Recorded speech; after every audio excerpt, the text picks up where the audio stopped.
There's a kind of exhaustion that creeps in when you've been trying to get it right for so long, when you've read the books, repeated the affirmations, watched the signs, whispered your intentions to the moon, and yet the shift doesn't come. The breakthrough stays just out of reach.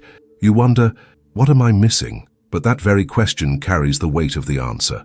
Because beneath the trying, the efforting, the spiritual hustle, there is a quiet assumption whispering through your body. Something is off. I am not there yet. And that assumption, that subtle inner posture of lack, is not neutral. It's a frequency. It's a signal. It's the exact vibration that keeps the timeline you crave at arm's length. You're not stuck because you're not working hard enough. You're stuck because you're not working at the level where reality reshapes. And that level is not the mind. It's not your effort. It's not your checklist of high-vibe habits. It's your signal, your embodied state. The quantum field doesn't respond to your words. It responds to your coherence. And coherence begins when the inner war stops. Let me explain. Imagine trying to tune an old radio to a station you love, but your hand keeps jittering on the dial. Up a little, down a little, static, a whisper of the song, then gone again. That's what it feels like when your energy is split, when you're saying yes with your mouth but your body is still bracing for no, when you're visualizing the outcome but your nervous system is still encoding the fear of disappointment. That's interference. That's why it doesn't land. That's why it feels like you're pressing against glass. And you know this feeling. It shows up when you check your phone 20 times, hoping they texted back. When you feel a tightness in your chest after journaling your goals. When your manifestations feel more like negotiations. That tight grip, that emotional bracing, it's not neutral. It fragments your field. It sends mixed signals. And the quantum responds to signals, not sentences. Here's the truth most people miss. Manifestation doesn't happen at the level of intention. It happens at the level of identity. You don't manifest what you want. You manifest what you are. And what you are is not a concept. It's a frequency, a felt reality, a signature encoded in your emotional state, your posture, your breath. That's what shapes timelines. Not the words, not the rituals, not the wanting. But here's the part that hurts to hear and frees you once you feel it. If you are trying to become aligned, you are still signaling lack. If you are trying to raise your vibration, you are still telling the field that you are not there yet. And that not there yet becomes the loop, the echo, the delay. So the truth that sets you free is the one that terrifies the mind. You are already the thing. You are already the frequency. You are already the signal. The field is not waiting for your improvement. It's waiting for your remembrance. And remembrance begins in the body, not the mind. It begins when you stop gripping the outcome and start softening into your essence, not with control, but with coherence, not from effort, from embodiment. When you stop trying to send the right signal and become the signal itself, that's when timelines collapse. That's when things that took months happen in moments. That's when you stop chasing and start magnetizing. So if it feels like you're still struggling, like you're still stuck despite all the effort, I invite you to pause and ask, what am I embodying in this moment? Not what am I thinking? What am I feeling? Bracing or breathing? Doubting or knowing? Fragmented or coherent? Because life is not responding to your thoughts, it's responding to your state. The real work is to become the version of you that no longer has to prove, convince, or try. The version that doesn't seek alignment because it is alignment. There's a silence beneath the noise that you've forgotten how to hear. Gaze stillness underneath the spiraling thoughts, the manifesting strategies, the constant checking and measuring and evaluating. And that silence, that space, is where your true power lives. But the mind, in its fear of losing control, fills the silence with plans, fills the space with urgency. The mind says, if I just do this right, maybe I'll finally shift. But the quantum field doesn't speak the language of striving. It speaks the language of surrender. And surrender isn't passive. It's potent. It's presence without performance. This is the part we're never taught. Your nervous system is the bridge between your identity and your reality. If your body doesn't feel safe to receive, it won't. If your breath is shallow and your muscles are tight and your chest is buzzing with anticipation, you're not in alignment, even if your vision board says otherwise. And this is why trying harder often backfires. Because trying implies distance. Trying implies you're not it yet. And the field only mirrors what you are, not what you're reaching for. I see this so clearly in those subtle moments When you get the job interview, but you're already preparing for disappointment. When you receive the compliment, but deflect it with a joke. When you visualize the dream, but feel an ache of disbelief behind your ribs. These are not failures. These are signals, pings from the subconscious, revealing where your energy is still rehearsing the past instead of radiating the now. The observer effect teaches us that the act of observation collapses the wave into a particle, that attention creates form. But what kind of attention are you offering? Is it clean, open, surrendered, or is it laced with fear, with pressure, with unspoken timelines? Because distorted attention creates distorted manifestations. If your gaze carries fear, it projects fragmentation. If your presence is conditional, it breeds delay. The energy you bring to the moment is the energy that becomes matter. So what shifts this? What rewires the loop? Not a new affirmation, not a new technique, but a new way of being, a return to the body, a softening of the grip, a deep exhale into enoughness. Because the real quantum leap doesn't happen when something outside you changes. It happens the moment your signal no longer argues with your desire, when your nervous system believes what your vision holds, when you can hold the frequency of already with your whole being, breath, posture, tone, attention. That's when the field rearranges. Think about a flower blooming. It doesn't force itself open. It doesn't hustle. It responds to the light. It opens because the conditions signal safety. You are the same. Your timeline opens when your frequency signals readiness. Not readiness from desperation, but from coherence, from calm, from trust so deep it no longer needs evidence. This is what embodiment means. Not pretending, not performing, not forcing positivity, but becoming so deeply anchored in the truth of who you are, in the alreadiness of your being, that the external must catch up. That's when the text arrives. The opportunity flows, the idea lands, not because you chased it, but because you matched it, because you became the version of you who no longer questions if it's coming, who simply knows, who simply is. So pause with me now, not in your mind, in your breath, in your body. Feel what it's like to drop the story, to release the timeline, to come home to the version of you who no longer waits, because that version is the signal. That version is the quantum truth you've been ignoring, not something outside you, something buried inside, underneath the trying, waiting to be remembered. We've been conditioned to believe that manifestation is a doing, that it's a task to master, a puzzle to solve, that if we just align the steps, repeat the words, clear the blocks, the universe will finally deliver. But energy doesn't respond to instruction. It responds to resonance, and resonance is not achieved through willpower. It's revealed through surrender. That's why control is the enemy of creation, because control operates from fear. Control says, if I don't hold it all together, it might fall apart. But that very grip, that emotional tension, is what distorts your field. It sends out a frequency of instability, of doubt, of misalignment, and that's what returns to you. Not because the universe is punishing you, but because it is always matching you, always reflecting the signal you are embodying, not the one you're hoping for.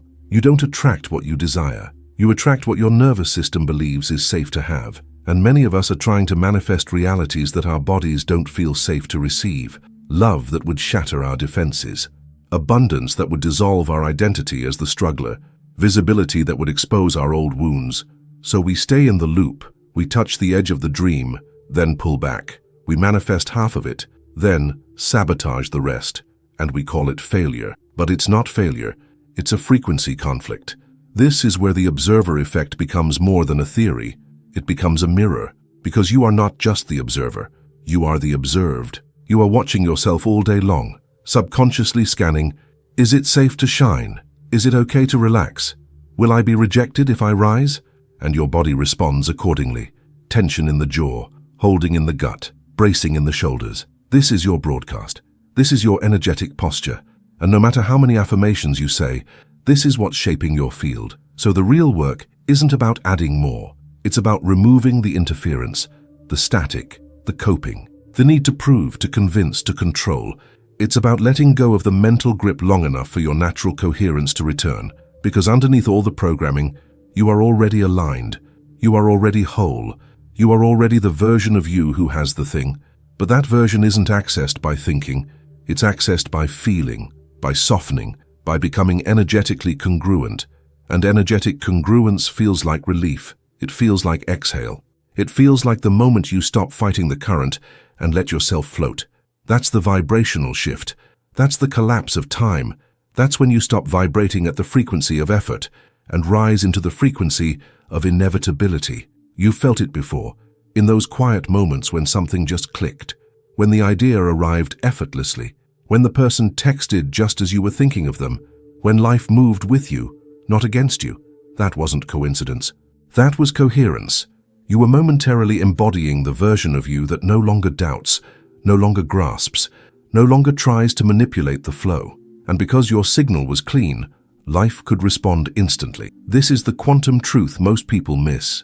You don't manifest by managing your life. You manifest by magnetizing your field. And magnetism is not loud. It's not performative. It's subtle. It's internal. It's the quiet certainty of a heart in alignment, of a body in trust, of a being that no longer waits, but walks as if it's already here. So the next time you find yourself spiraling, controlling, gripping the edges of your desire, pause, return, ask, what am I broadcasting right now? Am I trying to get the thing, or becoming the version of me who already has it? That question is everything.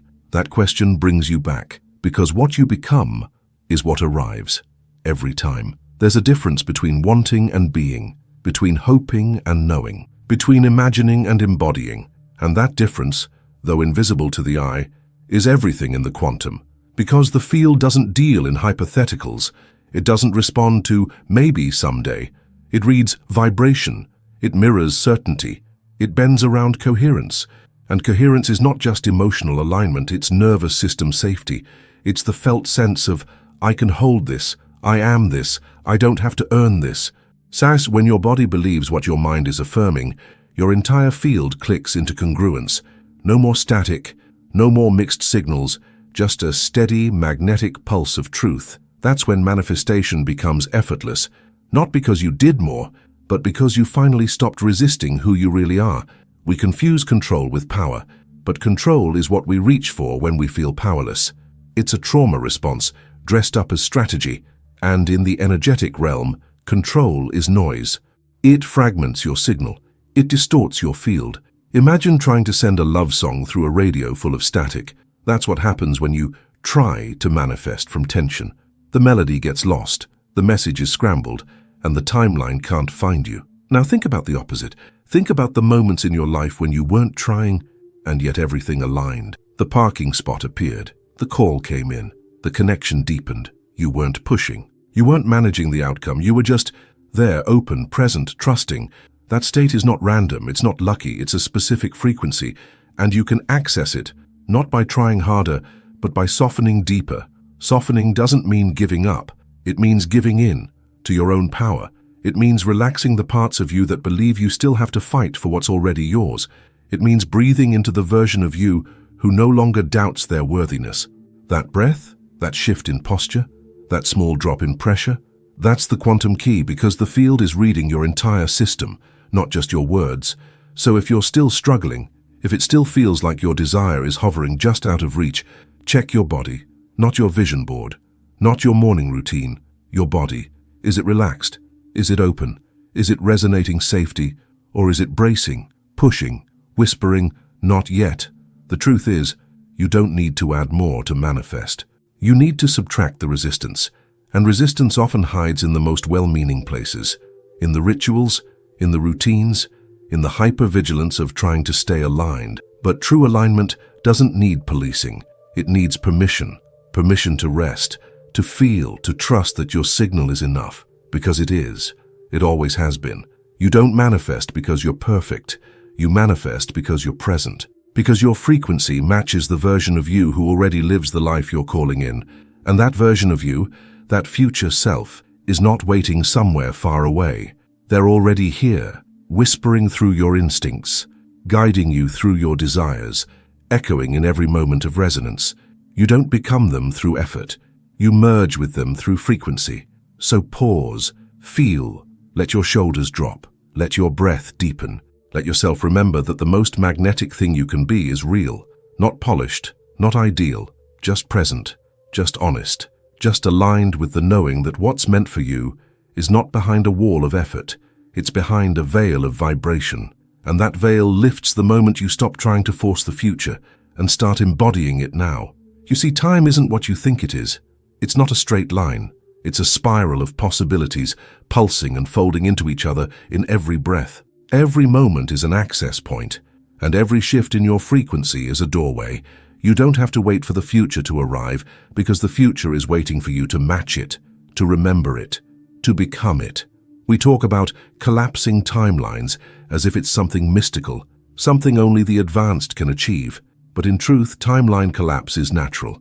It's what happens when your signal becomes so clear, so congruent, so emotionally aligned, that the version of reality you've been calling in can finally find you. Not because you chased it, but because you stabilized it in your field. Imagine you're standing at the center of a sphere. All around you are potential realities, versions of you who said yes, who received the thing, who lived the life. They're not somewhere out there. They're here now, humming at different frequencies. When you tune your signal, not with effort but with embodiment, the path between you and that version dissolves. The separation collapses, and the reality lands, seamlessly, instantly, as if it was always meant to, because it was.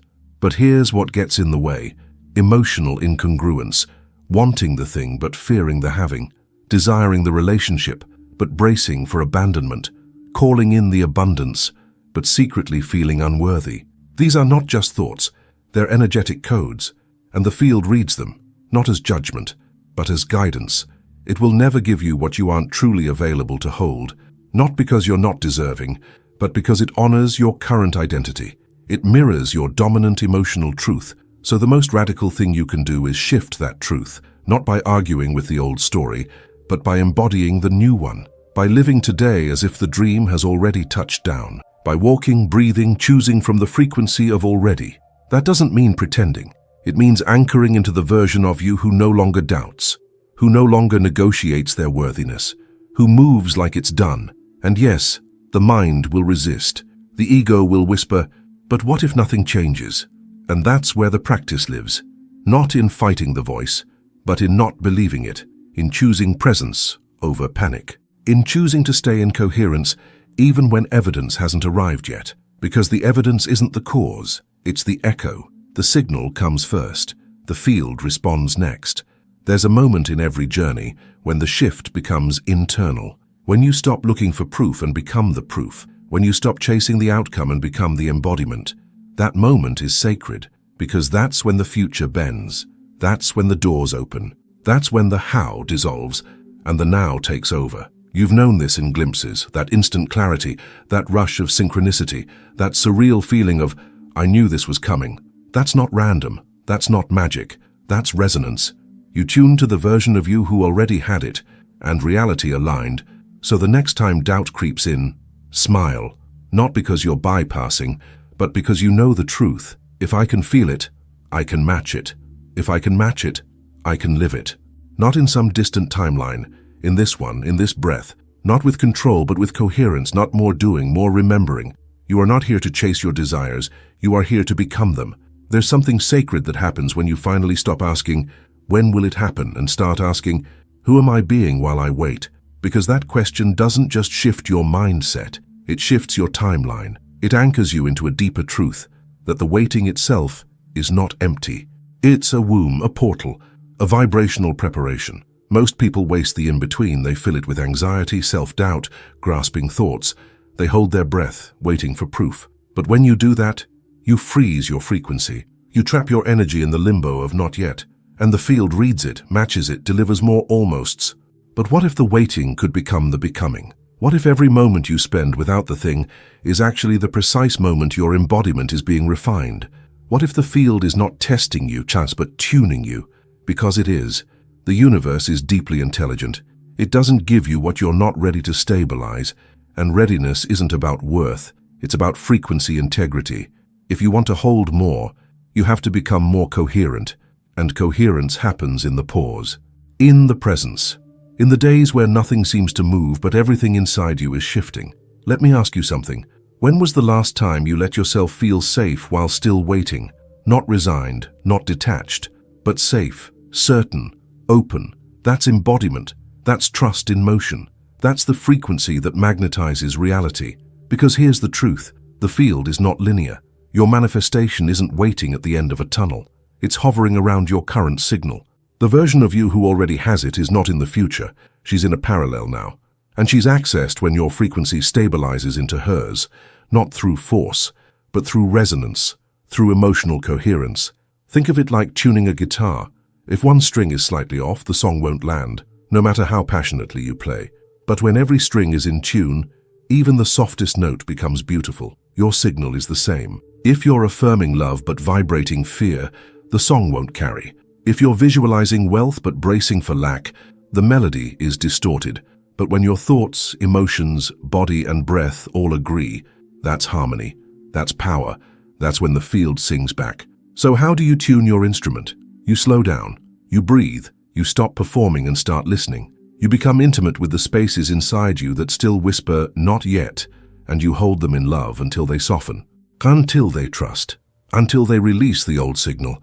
And yes, this requires presence, this requires courage, because it means releasing the illusion of control. It means trusting that your inner state is more powerful than your outer effort. It means believing that your embodiment is the mechanism, not the side effect, that you don't become aligned after things work out.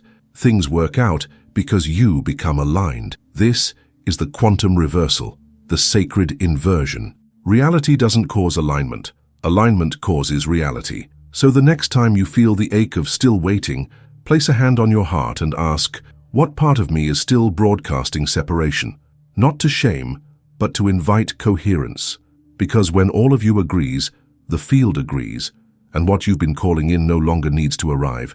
It simply becomes undeniable, irresistible, inevitable.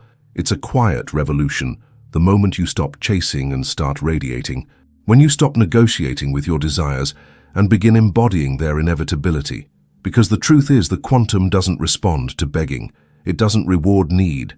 It doesn't bend for hustle. It responds to clarity, to certainty, to the energetic signature of I am. And I am is not a mantra. It's a state, a posture, a frequency. It's how your cells vibrate when you remember who you really are. And who you are is not someone trying to create. You are creation itself. You are not separate from the field. You are the field, folding in on itself, observing itself, reshaping itself through attention and embodiment. This is why trying harder creates interference, because it keeps the version of you who doesn't yet have it alive. Every time you strive, you subtly affirm separation. Every time you grasp, you confirm distance. But when you let go, not into apathy, but into trust, the signal clears. The channel opens. The field responds. I've seen it happen in the smallest shifts. A woman who stopped scripting her desire and started dancing it. A man who stopped forcing confidence and started breathing deeper into his own worth. A creator who stopped obsessing over metrics and began creating from resonance. And then the thing arrived. The connection, the opportunity, the miracle, as if it had always been waiting just beyond the veil of effort. Because it was, not with force, but with frequency, not from effort, from essence, not by proving, by remembering. This is the quantum game no one teaches.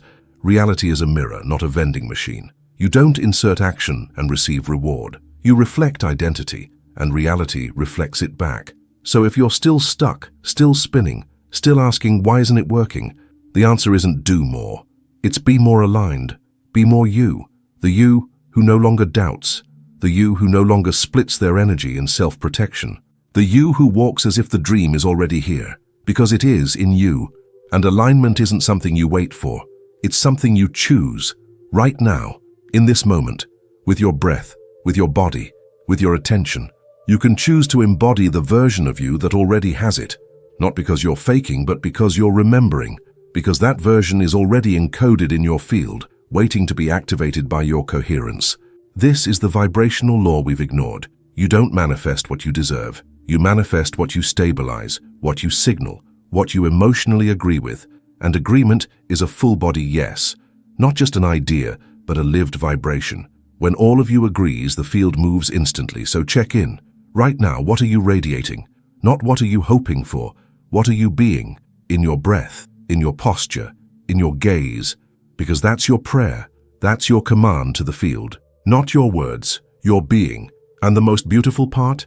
You don't need to wait to become magnetic. You already are. You just need to stop sending mixed signals. Stop fracturing your frequency with doubt. Start choosing, moment by moment, to embody the future now. Because that's how it finds you. Not in the future. In the now you finally dared to claim. And so here we are, full circle, but not the same. You began with questions, with weight, with that aching confusion. Why does it still feel stuck even though I'm trying so hard? But now, can you feel the shift, the widening, the softening? It's not because the world outside changed.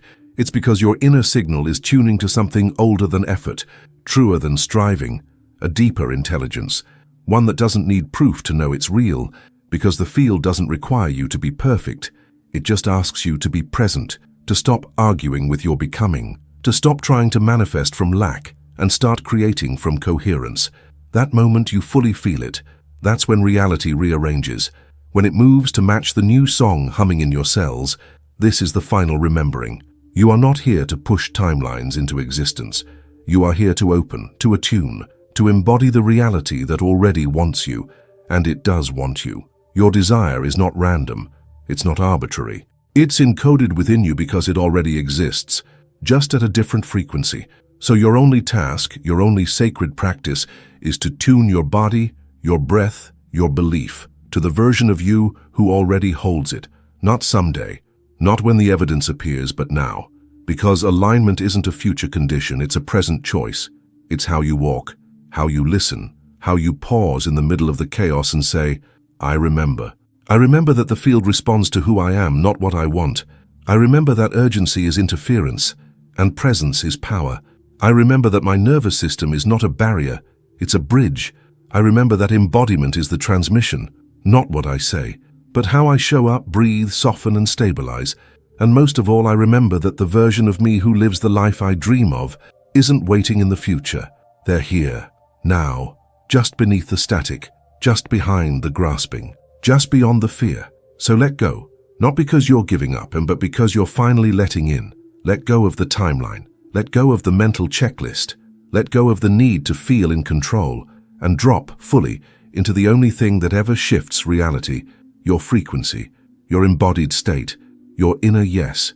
Because when you stop chasing, when you stop grasping, when you stop resisting the now, the quantum meets you there, not with delay, but with delight, not with resistance, with revelation. You've been the signal all along. Now be still enough to hear your own resonance echo through the field and watch as reality answers, not from distance, but from reflection, not with a fight, but with a yes that was always waiting for you.